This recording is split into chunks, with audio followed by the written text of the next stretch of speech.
নমস্কার।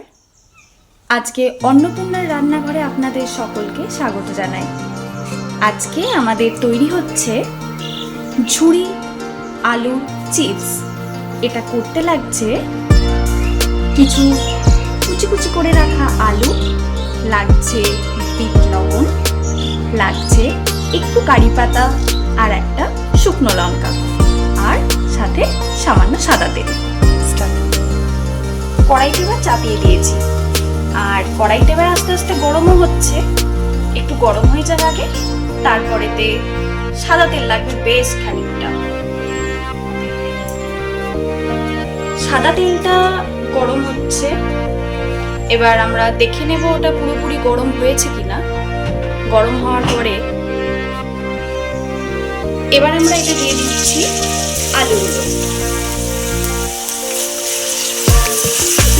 কেটে রাখা আলুগুলো আমরা দিয়ে দিলাম গরম তেলের মধ্যে।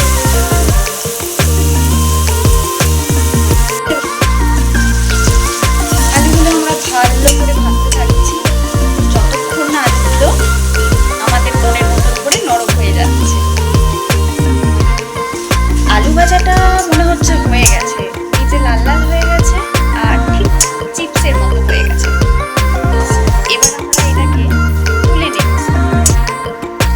আমরা এবার এটাকে বাটির মধ্যে নিয়ে নিয়েছি, আর সাথে যে সামান্য যে কারি পাতা শুকনো লঙ্কা ছিল সেটা গরম তেলের মধ্যে দিয়ে এর উপরে সুন্দর করে সাজিয়ে দিয়ে দিয়েছি আমাদের ছোট ছোট কুচি কুচি করে কাটা আলুর ঝুরি ভাজা।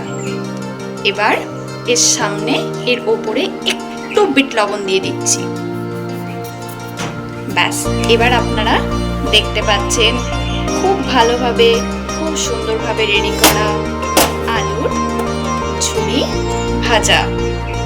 তাহলে শুভ দুপুর বন্ধুরা, আপনাদের এটা ভালো লাগলে অবশ্যই বাড়িতে একবার ট্রাই করবেন, আর যদি পেজটা খুব ভালো লাগে চ্যানেলটাকে একটু লাইক আর শেয়ার করে দেবেন। ভালো থাকবেন।